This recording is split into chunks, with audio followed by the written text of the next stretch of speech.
folks, welcome back to another episode of Shout Esports, where we help you start your career in esports as a host, caster, or content creator.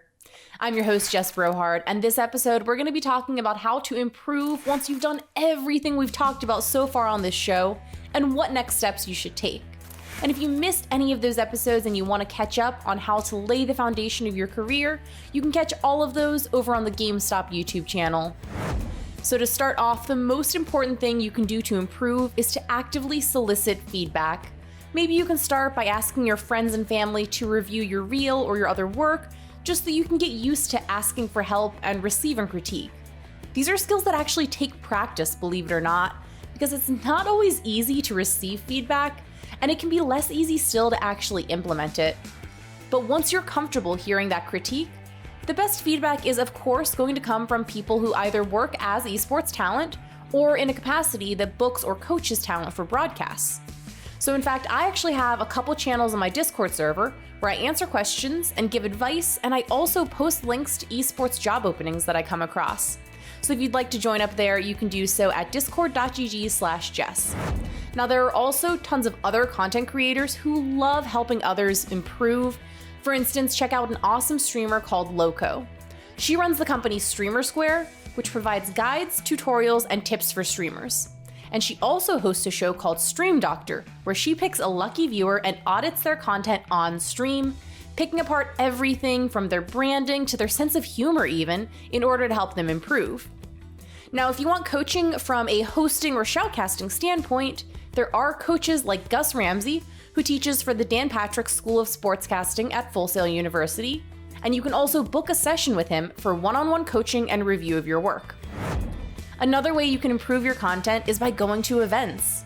We actually talked a lot about event travel in the last episode, but I did get a comment asking me to talk more about how to prepare for and go to your first event ever, so let's get into that now.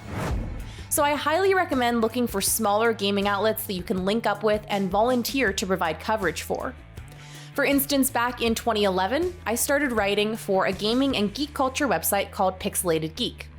The site wasn't yet making enough money to pay its writers and editors, but it was able to secure media badges for its staff at events, and also provide some basic camera equipment and microphones for video coverage.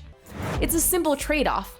These websites need free content, so it's not exactly difficult to find one that's hiring for unpaid writers or hosts, and you need the media badge and the connections they can provide.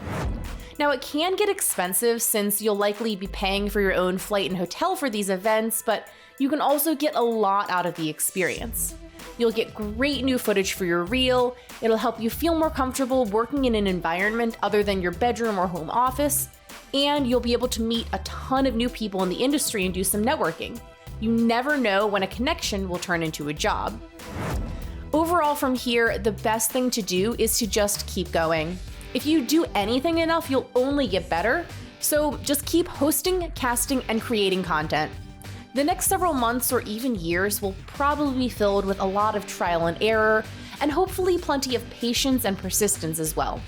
As a reminder, it took me a year of creating daily content and traveling to events on my own dime before I actually started getting paid to freelance. And then it was another year after that before I was hosting full-time and able to leave behind all of my non-gaming jobs.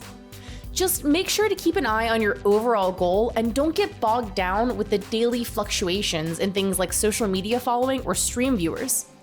Use these numbers as indications for which type of content you should focus more on, rather than as metrics of success or failure. You know that saying, the customer is always right?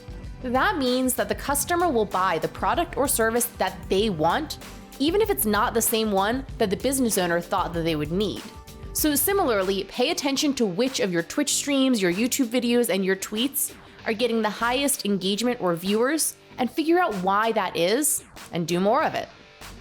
One last note before I wrap things up for this episode, keep an open mind about opportunities that come along.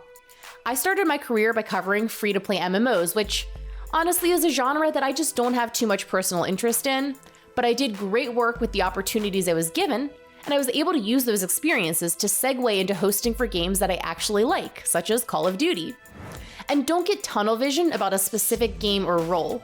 You might get passed over for what you think is your dream opportunity, but I promise there is more than one way to be happy and fulfilled working in esports. Thanks as always for watching Shout Esports. Next time, we're going to cover some good side hustles for supplementing your esports income while you're on your way up. And as always, if you have any specific questions that you want more advice on, feel free to tweet me at Jess Brohard or join my Discord server at discord.gg/Jess. See you next time.